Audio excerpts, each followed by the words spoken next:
Lablab purpureus in genus Lablab, hyacinth bean. Lablab, a bean by any other name.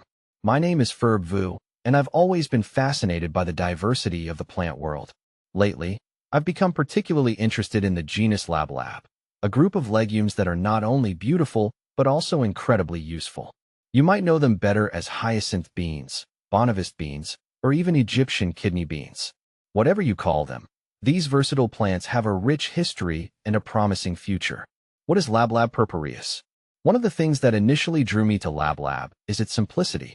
Unlike many other plant genera that boast hundreds or even thousands of species, Lablab belong to the Fabaceae family, contains only one, Lablab purpureus. But don't let that fool you into thinking it's boring. This single species exhibits remarkable variation, with different subspecies and cultivars showcasing a wide range of traits. Lablab purpureus subs purpureus. This subspecies is a bushy, semi-erect plant often grown as an annual. It's favored for its seeds and fodder, and you'll often find it tinged with a distinctive purple hue. Lablab purpureus subs bengalensis. This subspecies is a more sprawling vine and is cultivated across the tropics for its tender, edible pods. How to grow Lablab purpureus? Growing Lablab purpureus is fairly straightforward, provided you meet its basic needs. This plant thrives in full sun and well-drained soil.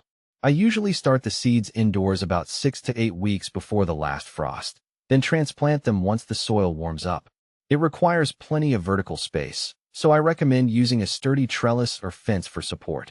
The vine can reach up to 10 to 15 feet, so it's perfect for creating natural privacy screens. Once planted, I water it regularly, but make sure the soil doesn't stay soggy. Mulching helps retain moisture, and I feed it with a balanced fertilizer once a month during the growing season. In my experience, it's a fast-growing plant that can quickly cover a structure with its beautiful foliage and flowers. How to care for Lablab purpureus? Caring for Lablab purpureus involves regular watering, especially during dry periods. While it's a relatively drought-tolerant plant, it still appreciates consistent moisture. Be mindful not to overwater, as soggy soil can lead to root rot.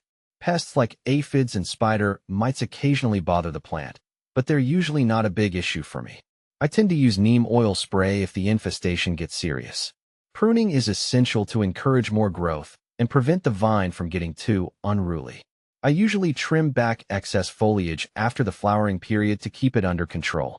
How to propagate Lablab purpureus? Propagation is simple with Lablab purpureus. I usually collect seeds from mature pods at the end of the growing season. After drying them, I store the seeds in a cool, dry place over the winter. When spring comes, I soak the seeds in water for 24 hours before planting them in well-draining soil. Germination typically occurs in 1 to 2 weeks, and the seedlings are robust and fast-growing. What to plant with Lablab purpureus? Lablab purpureus pairs well with other climbing plants, such as morning glories or nasturtiums, which complement its purple flowers and foliage. It also grows well alongside vegetables like corn, which it can climb, or beans and squash, with which it shares a symbiotic relationship. I find it beneficial to plant it near pollinator-attracting plants like marigolds to enhance fruit and flower production. Can you grow Lablab purpureus indoors? While it's possible to grow Lablab purpureus indoors, it's not ideal unless you have a large, sunny space. The plant requires a lot of sunlight and space to climb. I've experimented with indoor growing, but the lack of vertical space and light can stunt its growth. If you want to try growing it indoors, ensure you have a large pot, a strong trellis, and access to plenty of sunlight, preferably near a south-facing window. Is Lablab purpureus toxic? Yes, parts of the Lablab purpureus plant are toxic if not prepared correctly. The mature seeds contain toxins that can be harmful if ingested raw. However, cooking the seeds thoroughly neutralizes these toxins, making them safe to eat. The young pods, on the other hand, are edible without any special preparation, and I've often used them in stir-fries and salads. Benefits of Lablab purpureus. One of the biggest advantages of growing Lablab purpureus is its dual purpose as both an ornamental and edible plant. The vine provides visual interest with its purple pods and flowers, making it a beautiful addition to any garden. Additionally, the plant helps fix nitrogen in the soil, improving fertility for other plants. In my garden, I've noticed that growing Lablab improves soil health, which benefits my other crops. The young pods and leaves are also edible and provide a good source of protein. Although I've mainly grown it for its ornamental value, the occasional meal from the garden is a nice bonus. Common problems with Lablab purpureus. Lablab purpureus is a hardy plant, but like any other, it's not without its problems. One issue I've encountered is powdery mildew, especially during humid weather. To prevent this, I make sure to water the base of the plant rather than the leaves and ensure good air circulation around the vine. Another problem is aphid infestations. While aphids can weaken the plant, a strong jet of water or an application of insecticidal soap usually solves the problem. Overall, I've found this plant relatively easy to care for, with minimal pest or disease issues. How does Lablab purpureus compare to other similar plants? Some gardeners confuse Lablab purpureus with scarlet runner beans or other climbing legumes.